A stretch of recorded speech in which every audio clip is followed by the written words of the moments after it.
Well, the sun does not really want to stay out today.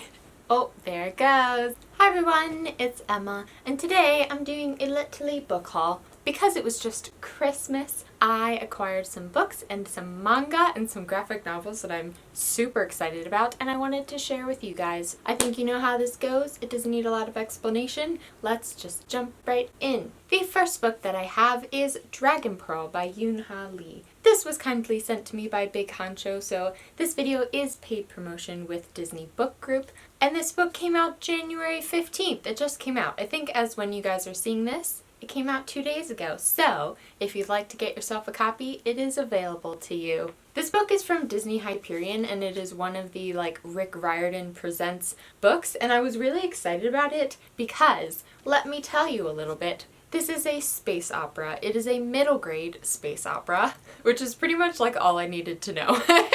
So we follow our main character who is 13 years old, and she comes from a long line of fox spirits. I'm not sure exactly what that means, but it sounds very interesting. However, her family, her mother has always insisted that they don't use any of their powers, so no shape-shifting, no charms, in order to keep the family safe. So our main character Min has had to appear human at all times and not really use her powers, and because of that she feels kind of suffocated. She is just counting down the days until she can join the Space Forces like her older brother did and leave her impoverished planet behind.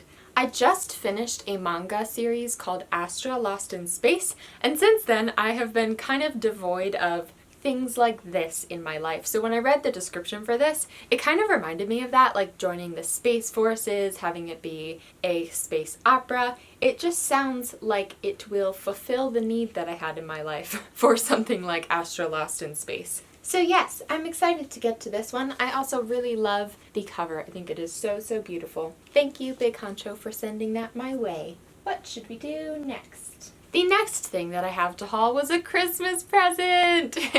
And I'm so, so excited about it. It's so beautiful. It is the 20th anniversary editions box set of Harry Potter! Yay! Look at the house things on the side. It's so cool. These editions were illustrated by Brian Selznick. I got to meet him and get a poster signed at Book Expo, and the poster was like all of these covers put together. But ever since then, I just knew that I needed these editions in my life. And I love them. They are so, so beautiful. One of the cool things about this set, on the back, you have this beautiful illustration of Harry's face. But when you take all the books out on the other side, Voldemort! It's so creepy. I love it. It gave me the heebie-jeebies the first time I pulled all the books out. It's like you're slowly revealing his face as you pull the books out, and it's just creepy and beautiful, and I love it.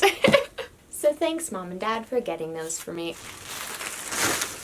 What should we do next? I have all of these to haul. The next book that I have on my list, I think, is going to be one of my early reads of 2019. I'm so excited about it. It is Pride by E.B. Zaboy. This is a Pride and Prejudice retelling, and I am always very hesitant when it comes to Pride and Prejudice retellings. Pride and Prejudice was one of the books that made me love reading, and so in my mind it's kind of sacred, as is all of Jane Austen. So when Book Expo was coming around, I did not get the ARC for this one. However, recently I've heard some talk about it, and it just really made me want to read it. That and the fact that it takes place in Brooklyn. So this follows Zuri, who lives in Brooklyn and is very proud of her family and her Afro-Latino roots. And it's about her living in Brooklyn and dealing with the gentrification that's going on there. And a very wealthy family moves in next door, and I think they have just teenage sons, and they're very charming. It just sounds like they did a really good job of bringing the Pride and Prejudice story into modern day, and then it also deals with some modern day issues. This cover is beautiful, but the inside, look at this. This is so beautiful. Is there another one on the back? Oh, it's the same thing on the back. Ooh, that's pretty too. So yes, I'm very excited to read it. Also because it takes place in Brooklyn, and it'll be really interesting to read a fictional story about the gentrification that's going on there. The next book that I have to haul is also by a powerful woman of color author. It is Becoming by Michelle Obama. I'm so excited to read this book. I think my mom and I are actually going to buddy read this one. This was a present from my mom, and she had started reading the book and she said it was so good, and I'm just beyond excited. Like, I don't think I need to say much about this. I feel like we all know. But yes, it is Michelle Obama's book about her younger life growing up and then her struggles in like the early days of their marriage and kind of dealing with life with her husband's fast-growing political career. So I also, one of my New Year's things is that I want to read more nonfiction like this, like stories from people about real life people. That's one of my things I want to do this year. So I thought that I should start with a great one. Okay, should I pause and do some manga? Actually, I have a decent amount of comics as well.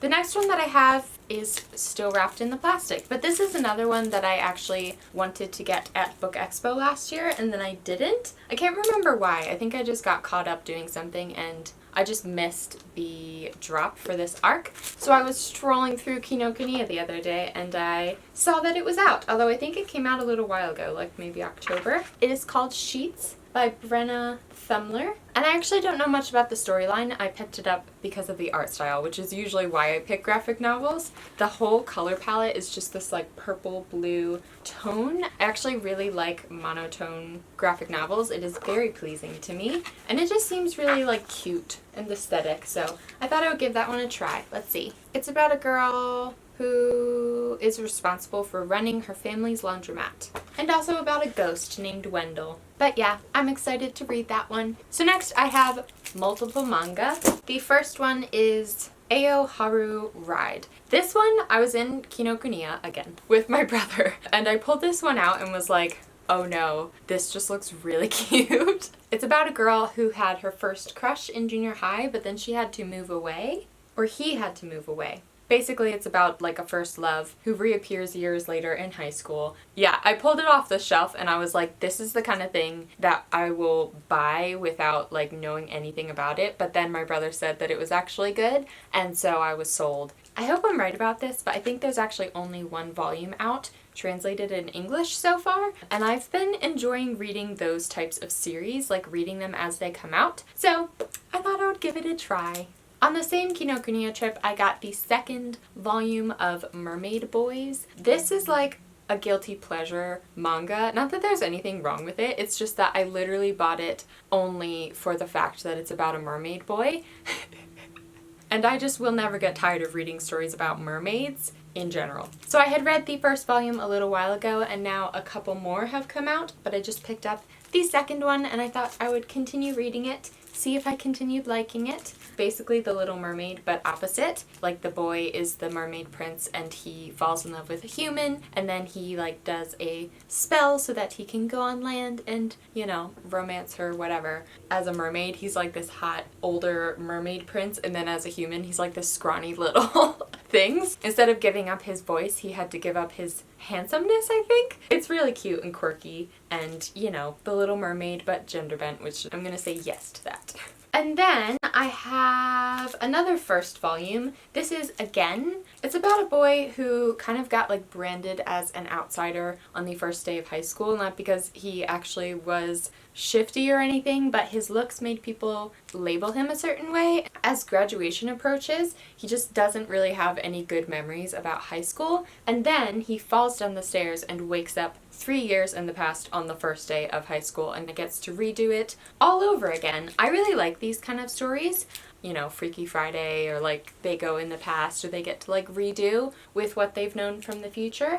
But I also bought it because it is from the co-creator of Yuri on Ice, and I was curious to see how they did with the manga. Next, I'm going to go back to some books, and I got Never Let Me Go by Kazuo Ishiguro. This was a winner of the Nobel Prize, and I've been wanting to read it for a really long time. I've been wanting to try this author for a really long time because he has a lot of very beloved books. So I thought that I would pick this one up since this is actually the one that won the Nobel Prize. This is the story of 3 students who were students at like this very exclusive boarding school in high school. I'm not sure exactly what makes it so special. I think that's part of the book, is like, what is the mystery surrounding this boarding school? It was very cliquey, they had a lot of rules, and the teachers were constantly telling the students how special they were, We follow a young woman, Kathy, after she's a young woman and has left the school, and she kind of reunites with two of her classmates, and it starts them on the path of questioning like what it was about this school, I think, why they had all these weird rules, and what is it that makes these students that went to that school so special. So I'm not sure if this is fantasy or just real life mystery. Honestly, I don't know a lot about the vibe of it, but I've always been very drawn to this author for some reason, and I've never tried it out, so I thought that I would. And then the last book before I do some comics is called Fierce Fairy Tales by Nikita Gill. These are fairy tale retellings done in poetic form with a more feminist viewpoint, like a more modern day take on fairy tales. If that isn't everything that I love, I picked this up in a Barnes & Noble while I was just killing time, and I read a couple of them. I read the one on Tinkerbell. After reading that one poem, I was just sold. The title is Why Tinkerbell Quit Anger Management, and they have these like beautiful illustrations to go along with the poems. The first sentence of the little summary says, "Traditional fairy tales are rife with cliches and gender stereotypes. Beautiful silent princesses, ugly, jealous, and bitter villainesses, girls who need rescuing, and men who take all the glory. But in this rousing new prose and poetry collection, Nikita Gill gives Once Upon a Time a much-needed modern makeover." So yeah, I already love it because I have read a couple of them, and I can't wait to read some more. Oh, I forgot a manga. This one was a present from my friend Kevin over at Irish Reader, so if you want to go check out his YouTube channel, I'll link it down below. Thanks for sending me these Christmas presents, Kevin. And it is the second volume of the Eternal edition of Sailor Moon. These editions are so beautiful. I think I've hauled the first one before. Yes. I especially love the colored pages in the second edition because a lot of them are of Tuxedo Mask and Sailor Moon, and they're just like so pretty.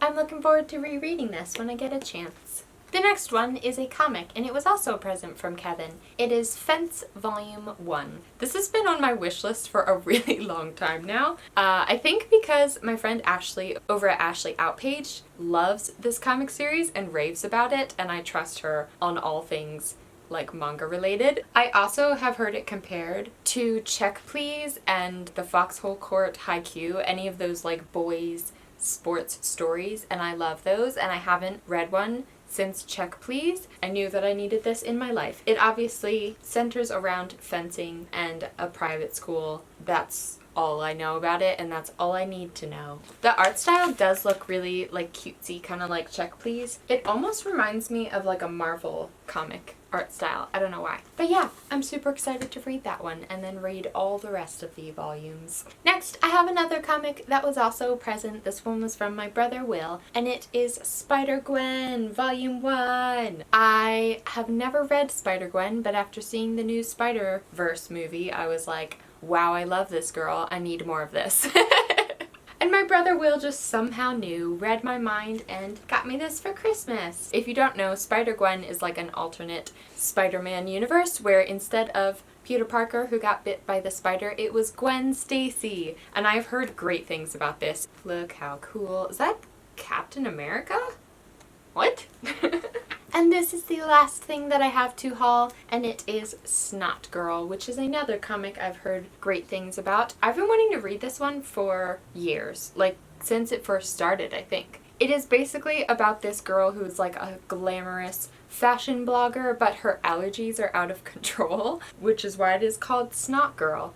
On the little blurb, it says, her friends are terrible people, her boyfriend traded her up for someone younger, and she may or may not have killed someone. So that sounds intriguing. I think I was drawn to it just because I like the idea of like having this fashionable girl who has disgusting allergies and like breaks whatever our idea of like what pretty is. I don't know. It just sounds cool. I think this is a Barnes & Noble exclusive cover that I got. Wow, it feels really nice. So that is it. Those are all of the books and manga and graphic novels and comics that I have picked up recently, most of which were gifts from my lovely loved ones. I've not had a lot of time to read recently because I have been busy. So I have been picking up a lot of manga and graphic novels because I miss reading regularly, and since I don't have time to read a lot of books, I've been picking up graphic novels and such instead. I'm excited to get to some of these in the new year. Let me know down below if you got any books for Christmas and what they are, or just let me know what your favorite Christmas present that you got was. I hope that you all have a lovely day or night or afternoon, wherever you are, whatever you are doing, and I will see you in my next video.